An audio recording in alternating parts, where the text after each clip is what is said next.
Hello everyone. I am Aditya Thakur, developer advocate at Flutter, and I'm really excited to be here today and talking about how to add live streaming to your Flutter apps to help improve user retention. We at 100ms provide live video SDKs and APIs to help integrate audio and video into applications. And today we would be breaking down live streaming and interactive live streaming for you. So other than that, I have experience creating videos on YouTube. I have around 7K subscribers and have previously been a speaker at Flutter Vikings, the online edition this year, and the Flutter Global Summit. Beyond that, I have a community of developers of which we are close to 1,000 members on there, and we like talking about Flutter a lot.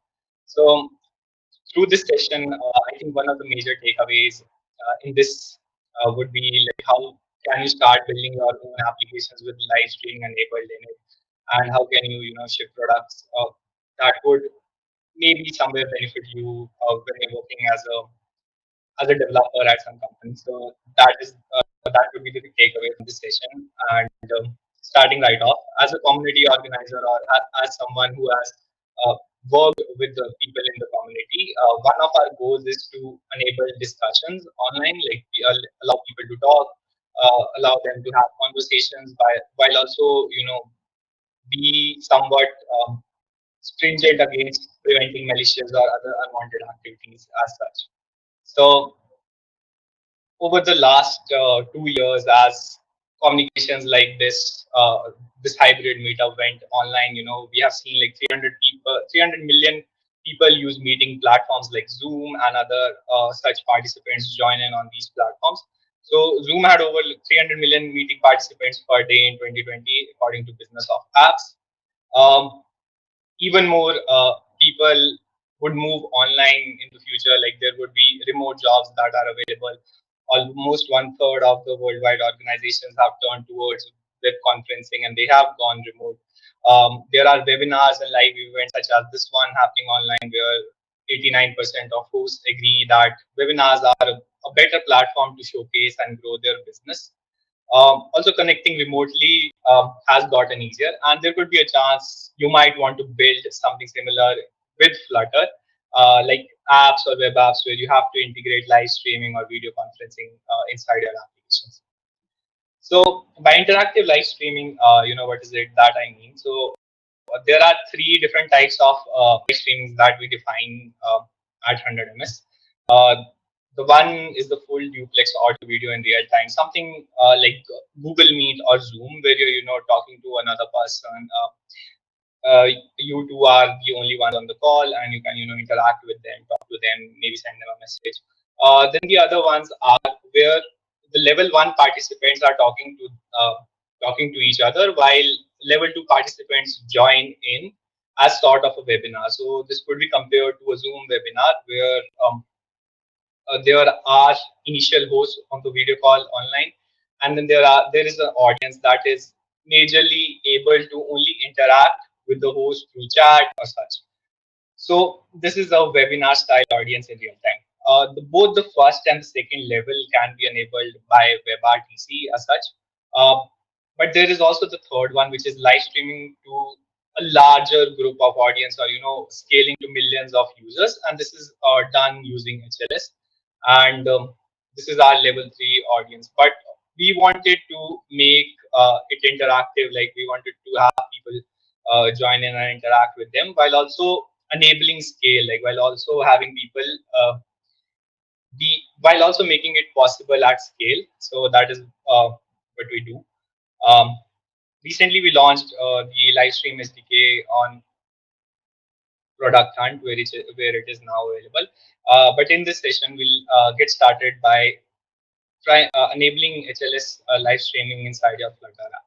So if I go back to my code editor for a bit, I've created a new Flutter project. This is a simple one. Like I went over to my desktop and created a new sample app, Flutter create sample. And the first step that you can do is add the HMS SDK for Flutter by running the command flutter pub add HMS SDK. So with that done, you can come over to a Dart file, and I wouldn't be live coding in this session because over time delivering sessions, I've noticed how dangerous live coding could be. So this would just be a sample introduction over the top, and I would use a pre-built sample for this. So the first step is importing the SDK that we would be using. So HMS SDK that is available for Flutter. You can go ahead and import it and initialize it. So for starting streaming, we'll initialize the SDK. We'll need to build it and also add a listener that would listen for the participants joining in on the call. And after that, we can join a room. It would need an auth token and a username, which I would be talking about in a second. And lastly, you can call the join function and it should join with the given configuration. And we can start HLS streaming by calling HMS SDK and dot start HLS streaming. So build that should enable live streaming inside of Flutter application. And this was just a brief overview given the time that I have today. But if you want to go further into HLS streaming, we might also want to build out a better UI for everything that we do. And for that, we have a example of live streaming. It's also available on Play Store to try out. But to give you a demo of this, this is how it would look like. Um,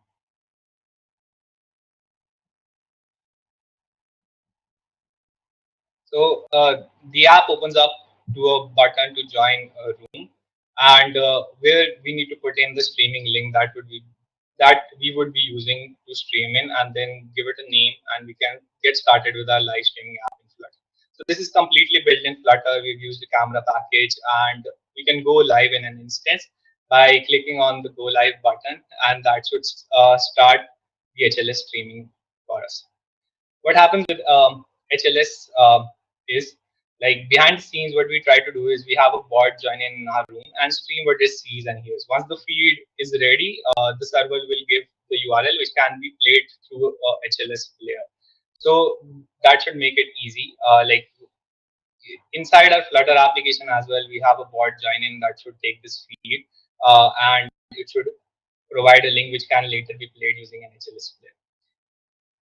Going further, we can also disable the stream by clicking on the end stream button, and the app is also available on the Play Store to try out. But on the 100ms dashboard, if you log in, you can always create new, and using this live streaming starter kit, deploy a live streaming app. So this should ask you for a URL, and you can pick out a name, server, region, and click on continue. And you can deploy app with the default roles for now, which is broadcaster and HLS view, and go to app dashboard to get the developer configuration like the app ID and token endpoint for your application. Now, I'll remove this project after I'm done. So please don't use the same endpoints as this. Now, going a bit further in Flutter itself, there are a number of use cases that we can continue to target. The first is a meetup like this that can be built using 100ms and something that live streaming can help you in. The second is, of course, healthcare apps that make it easier to interact with doctors and other such people online. There are other use cases in education that would help you, building apps that also scale. There are a lot of startups that are already working in this domain, and that is about it.